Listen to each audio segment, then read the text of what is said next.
L'Aftergame s'associe à Massilia 5, futsal au 93 boulevard de la Val-Barel, qui a reçu notamment sur ses terrains Dimitri Payet et Steve Mandanda. Salut à tous, très heureux de vous retrouver dans l'Aftergame. Aujourd'hui, émission spéciale Tour de France. La 106e édition partira le 6 juillet de Bruxelles et arrivera le 28 juillet à Paris sur les Champs-Élysées. Alors, quelles seront les étapes clés et qui de Romain Bardet et Thibaut Pinot fera le meilleur tour? On en parle de suite avec Enzo en plateau.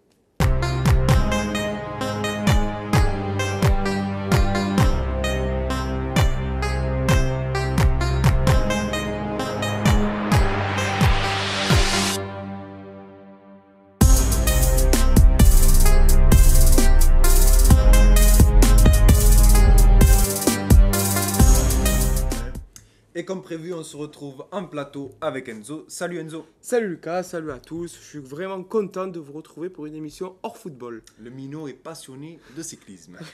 Donc comme prévu, on va parler des étapes. Il y aura 7 étapes de plaine, 7 étapes de montagne, 5 étapes accidentées, un chrono par équipe ainsi qu'un chrono individuel. Donc place de suite aux étapes les plus importantes.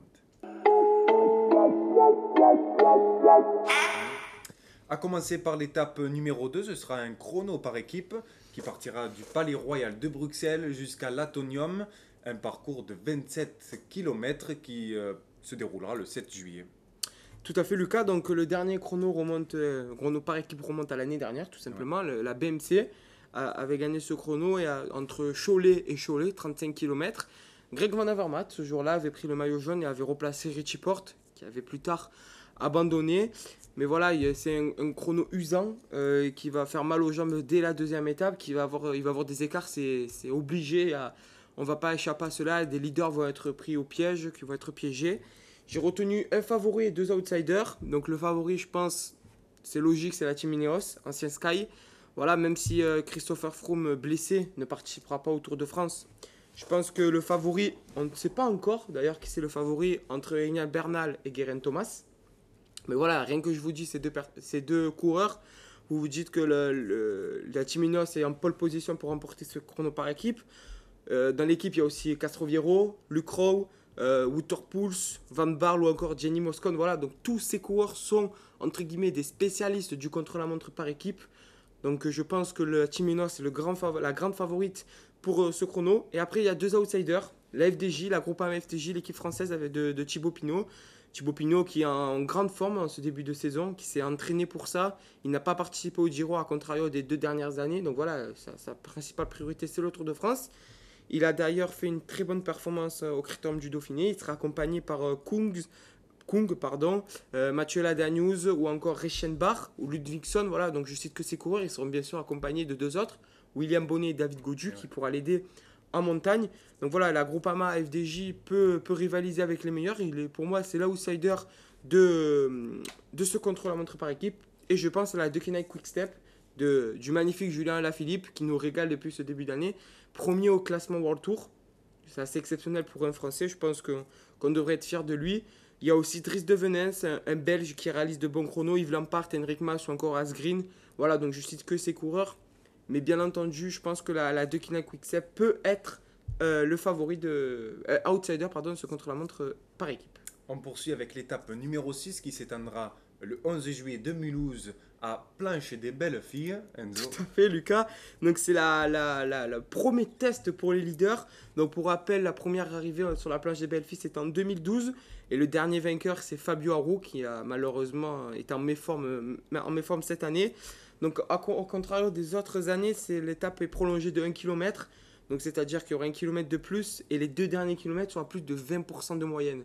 Donc je pense que ça va faire très très mal aux jambes. Mais avant cela, il y aura 6 cols. 6 cols avant d'arriver à la Planche des Belles Filles. 2 cols de première catégorie, 2 cols de deuxième catégorie et 2 cols de troisième catégorie.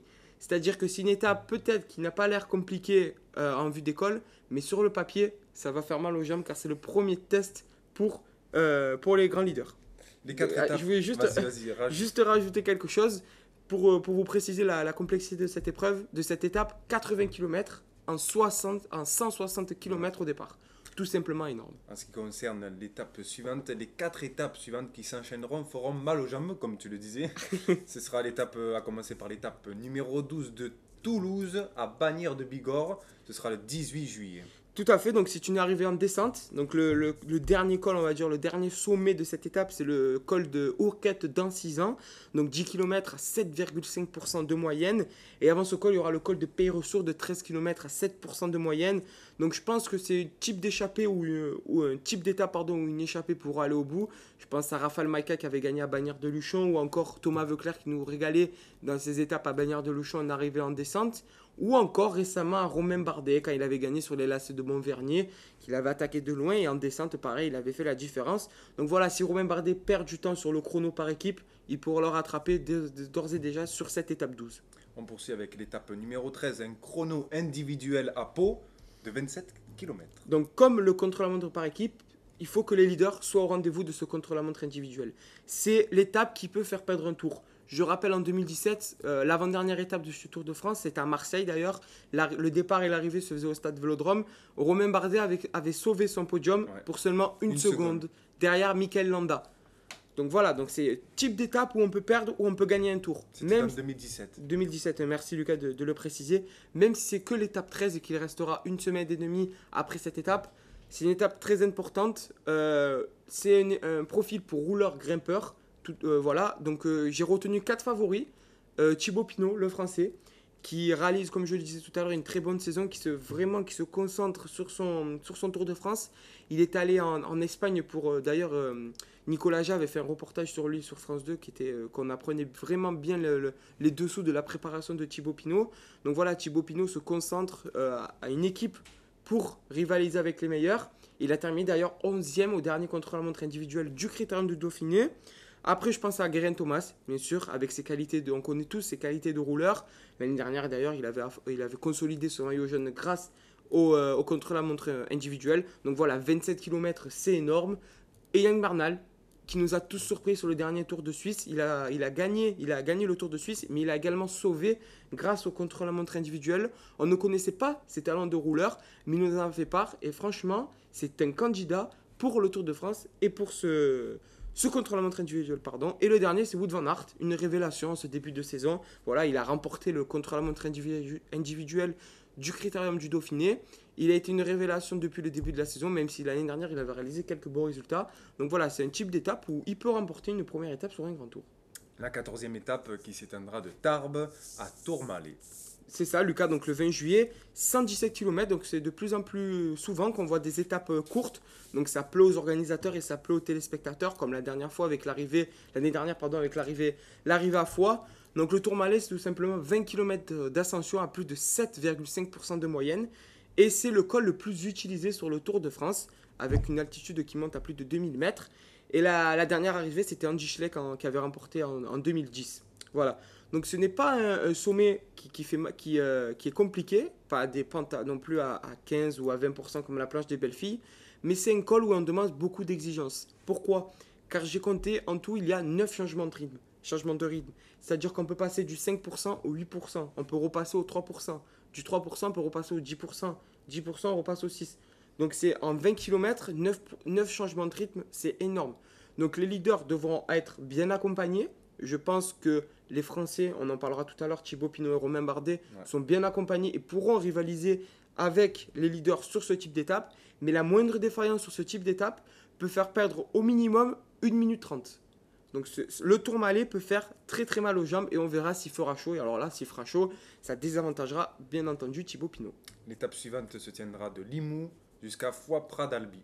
C'est ça Lucas, donc une étape qui demande également de l'exigence. Donc les 3 étapes qui s'enchaînent sont très compliquées. Les 4 étapes qui s'enchaînent sont très compliquées.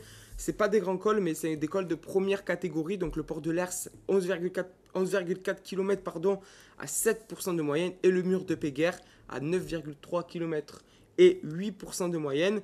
Et avant de finir sur le Prat d'Albi, 11,8 km à 8% de moyenne. Donc une étape qui va faire mal aux jambes. Et par exemple, comme je disais tout à l'heure, Romain Bardet, Romain Bardet pourra attaquer dans ce type d'étape, car c'est une étape courte, comme je le disais, mais il n'y a que des montées, des descentes. C'est-à-dire qu'il n'y a aucun moment de plaine, aucun kilomètre de plaine. On monte, on descend, on monte, on descend. Donc c'est une étape où Romain Bardet pourra reprendre du temps. J'en fais un de mes favoris d'ailleurs pour cette étape. Étape 18 qui partira d'Embrun jusqu'à Valloire. Valoir. Donc c'est une étape de 208 km. C'est rare qu'on dépasse les 200 km sur une étape de montagne, mais on les dépassera cette étape avec 2 cols de hors catégorie. Le col d'Izoard, 14 km à 7,5% de moyenne, et le Galibier, 23 km à 5,1%. Et une arrivée à Valloire avec une descente de plus de 20 km. Donc pareil que tout à l'heure, Romain Bardet a des chances. Romain Bardet, croyant en lui. Voilà. Tu y crois, toi, Moi, je y crois parce que c'est vraiment des profils d'étapes qui peuvent lui correspondre avec des sommets et une arrivée en descente. On sait très bien que Romain Bardet fait partie des tout meilleurs descendeurs du peloton. Donc pour moi, Romain Bardet peut concurrencer sur ce type d'étape, peut rattraper du temps et peut-être gagner un Tour de France. En ce qui concerne l'étape 19, elle partira de Saint-Jean-de-Maurienne. Et C'est ça, Lucas. Donc un col hors catégorie, donc le col de l'Iseran, 13 km à 7,5% de moyenne. Et une arrivée jugée à Tignes, 7,4 km à 7% de moyenne. Donc c'est une étape pour homme fort, mais la dernière arrivée à Tignes, c'était en 2007 avec une victoire de Romanson. On passe maintenant à l'étape numéro 20 qui partira d'Albertville jusqu'à Val Thorens. J'ai du mal aujourd'hui. Val Thorens, on tourne 3 émissions d'affilée, donc on commence un peu à fatiguer. Donc Val Thorens, donc vous allez bien me croire, il y a une arrivée en ascension de 36 km. Donc je sais pas si on se rend compte, 36 km d'ascension à plus de 2275 mètres d'altitude, c'est tout simplement énorme. Donc c'est un vrai cauchemar pour les hommes du peloton. Je pense que des sprinteurs vont beaucoup haïr les organisateurs du Tour pour un profil comme cela. Mais avant-dernière étape du Tour, c'est la 20e. Le lendemain, on ira sur les Champs-Élysées. Donc c'est le dernier moment pour prendre de l'avance sur le maillot jaune. Bien sûr, on ne sait pas qui va être maillot jaune à ce tour-là, mais une pente moyenne à 6% et des maximums qui peuvent monter jusqu'à 9%. Donc c'est tout simplement énorme. Et comme le Tour Malais, il y a 12 fois, on change de rythme. On passe du 8 au 9, au 9 au 10, du 9, on passe au 4. Donc pareil, on demandera de l'exigence. Et peut-être ceux qui réaliseront une meilleure étape sur le Tour Malais pourront peut-être réaliser une bonne étape aussi sur cette dernière étape à Val Thorens. En ce qui concerne les favoris, lequel de Thibaut Pinot et Romain Bardet, tu en parlais longuement, a le plus de chances de réussir ce Tour de France? Alors voilà, donc je parlais de Romain Bardet car les étapes en descente et en montée pouvaient lui correspondre. Mais par contre, les arrivées au sommet, je donnerais plus ma pièce à Thibaut Pinot. Parce que Thibaut Pinot, depuis le début de l'année, on voit qu'il est en forme. Il a prouvé d'ailleurs, comme on l'a vu sur le Critérium du Dauphiné, Thibaut Pinot a été meilleur que Romain Bardet, il n'y a pas photo. Au vu de sa préparation, personnellement, je préfère la préparation de Thibaut Pinot, qui a préféré faire des courses comme les Hauts-du-Var, le Tour du Haut-du-Var, où il a réalisé une très bonne performance, le Critérium du Dauphiné. Tandis que Romain Bardet, j'ai pas trop bien aimé sa préparation. Il a fait le Critérium du Dauphiné comme grande course, il a enchaîné le lendemain avec le Challenge Mont Ventoux, dénivelé Mont Ventoux Challenge. C'est le première organisation. Donc déjà là, il y a un truc qui va pas. On enchaîne le Critérium du Dauphiné, le lendemain on fait une course. En plus le Mont Ventoux, le Mont Chauve comme on le surnomme en Provence, c'est un col très compliqué. Il y a beaucoup de vent. Donc voilà, donc déjà rien que sur la préparation de Thibaut Pinot est bien meilleure. Deuxièmement, au niveau montagne, Romain Bardet a trop laissé sa chance sur le Tour de France. Ça faisait 3 ans que Romain Bardet pouvait gagner le Tour de France. On se rappelle, en 2014, il a réalisé une très bonne Tour de France avec à l'époque Nibali qui avait gagné, mais il n'était pas leader de la G2R mondiale, c'était Jean-Christophe Perrault, qui avait fini d'ailleurs sur le podium avec un certain Thibaut Pinot.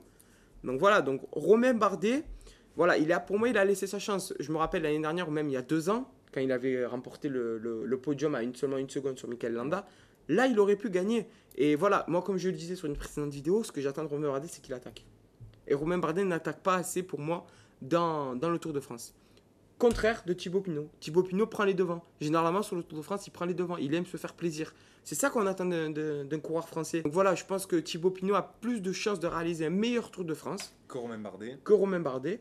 Mais après, tout est possible. On sait très bien que ça va très vite dans le cyclisme. Donc tout est possible. Eh bien, on a fini pour aujourd'hui, Enzo. On a fini pour aujourd'hui. C'était une belle émission sur le Tour de France. J'espère que vous allez suivre tout ça sur les chaînes de France Télévisions. Non, on ne prend pas de cachet. Et bien sûr sur l'after game, car donc je vais vous présenter un peu comment nous allons faire présenter le Tour de France. Donc je vais accueillir Bastien, donc c'est un ancien cycliste, donc il a notre âge, il a fait du vélo. Donc voilà, il sera avec moi, on présentera les étapes clés. Donc juste après les étapes, on tournera les vidéos, et on essaiera de les poster au plus vite. Et on tournera une vidéo par semaine débrief de la semaine Tour de France. Donc il y aura des vidéos sur le Tour de France, il y aura du contenu.